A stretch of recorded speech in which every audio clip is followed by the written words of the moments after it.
Okay, so replacing the reductor ring on a Mercedes W211.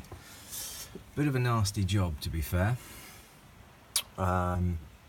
Especially because you kind of need an awful lot of kind of fairly specialist, no, not that one, fairly specialist bits of kit. But you can do it without. So, okay, first things first, couple of 14 or something pair of bolts on the caliper. Take the whole carrier off, so the caliper and the whole carrier. Don't bother with the pipe, the wiring and the pipe work, leave it on. Just fold it back out of the way and put a wheel nut in to stop those calipers closing. This is an easy to wind back caliper because it's not got screw thread in it like some of them have, because the handbrake is here. You need to take the disc off. The disc will, there's one little torque screw to get the disc off, and then you've got to get the whole gubbins out. Now, in this instance, the only way to swing it away far enough to get this to come out is to remove the top joints, the tie rod, this joint. Now you also need to remove the ABS sensor and get that out of the way so that it will stay out of the way. So what have you actually got? You've got, I think those are 16mm nuts, and then that horrible thing. But fortunately a 14mm standard socket will fit those funny, whatever they are. That fits that. Now there is another problem, which is the bottom one, which is this horrible thing here, which is one of them funny spliny mabobs. But the good thing is you can take the nut off with your, I think that's 16, I can't remember. Anyway, you can take the nut off. You can hold this end with a pair of mole grips, so you don't actually need that tool. Right, getting the nut off this when it's down in here is horrible, and I have no idea what size socket that is, so you're gonna have to work that one out for yourself. When I know, I'll put it in the comments below. But it's really evil to do. Now the trick is to get this to come out.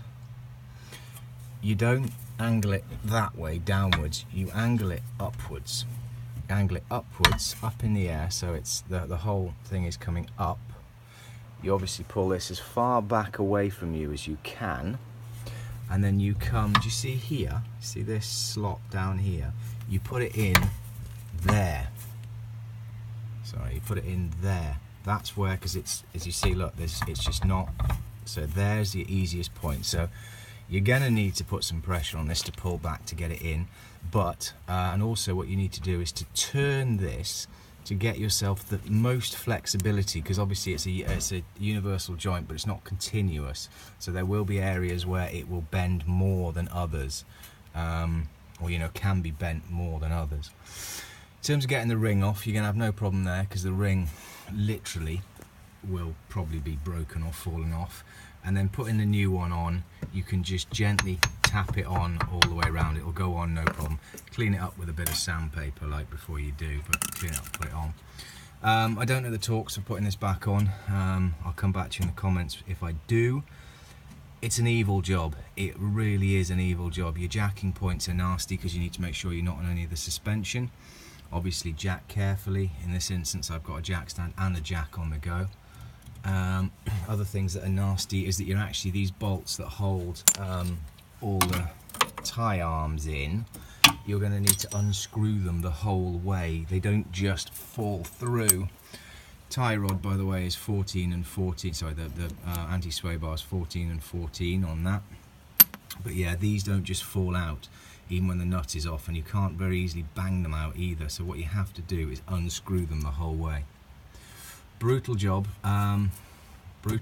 but, oh, and pressing this out as well. You'll see a lot of people press this shaft out from the center of the bearing. So long as you put a little bit of copper pipe here on the tip of this and slap it hard with a hammer, it will go through. You don't actually need a press. Ideally you should have one, obviously, but you don't need one.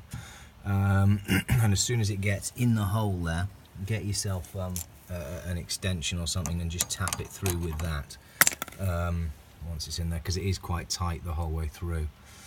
So there we are. I mean, it's brutal. It's really hard to work with this, and these bolts are very, very nasty to get out. But the good thing is the brake caliper's easy to work with. You can just wind that pit. You can just force that piston back, no problem. Yeah, this doesn't actually need a press, but the nut is horrific to undo. I'll come back to you on what size that is. Yeah. But once it's out, clean it up, put the new one on, and slip it back in. You are talking a couple of hours to get this off, though. It is not fun. There we are, guys. Hope that helps.